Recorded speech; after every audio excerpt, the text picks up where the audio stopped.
নমস্কাৰ বন্ধুসকল, আজি মই আপোনালোকক মেঘালয় ৰাজ্যৰ বিষয়ে ক'বলৈ গৈ আছোঁ।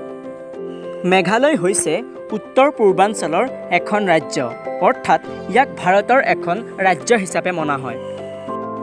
ই হৈছে এখন পাহাৰীয়া অঞ্চল আৰু ইয়াৰ প্ৰাকৃতিক পৰিৱেশ অতি সুন্দৰ। মেঘালয়ত অত্যধিক গছ-গছনিৰে আৱৰা। মেঘালয়ৰ ৰাজধানী হৈছে শ্বিলং। শ্বিলঙক পূৰ্বৰ স্কটলেণ্ড বুলিও কোৱা হয়। ইয়াত বাস কৰা লোকসকলৰ ভিতৰত 70.25% খ্ৰীষ্টান ধৰ্মৰ লোক, 13.27% হিন্দু ধৰ্মৰ লোক আৰু 11.52% অন্যান্য ধৰ্মৰ লোকে বসবাস কৰে। মেঘালয়ৰ মুখ্যমন্ত্ৰীগৰাকীৰ নাম হ'ল কৰ্ণট চাংমাৰ। ইয়াৰ বিধানসভাৰ আসন হৈছে 60খন আৰু লোকসভাৰ আসন হৈছে মাত্ৰ 2খন।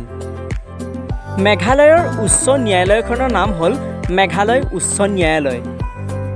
এই ৰাজ্যখনৰ মাটিকালি হৈছে 22,720 বৰ্গ কিলোমিটাৰ আৰু মেঘালয়ৰ সাক্ষৰতাৰ হাৰ হৈছে 72.84%। মেঘালয়ত বহুতো খনিজ সম্পদ পোৱা হয়। ইয়াৰ ভিতৰত কয়লা, চূণশিল, ইউৰেনিয়াম আৰু চিলিমেনাইট প্ৰধান।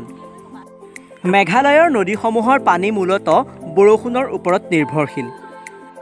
এই ৰাজ্যখন পুৱা পশ্চিমকৈ প্ৰায় 300 কিলোমিটাৰ আৰু বহলে প্ৰায় 100 কিলোমিটাৰ ঠায়ে আগুৰি আছে। ইয়াৰ উত্তৰে অসম আৰু দক্ষিণে বাংলাদেশ অৱস্থিত।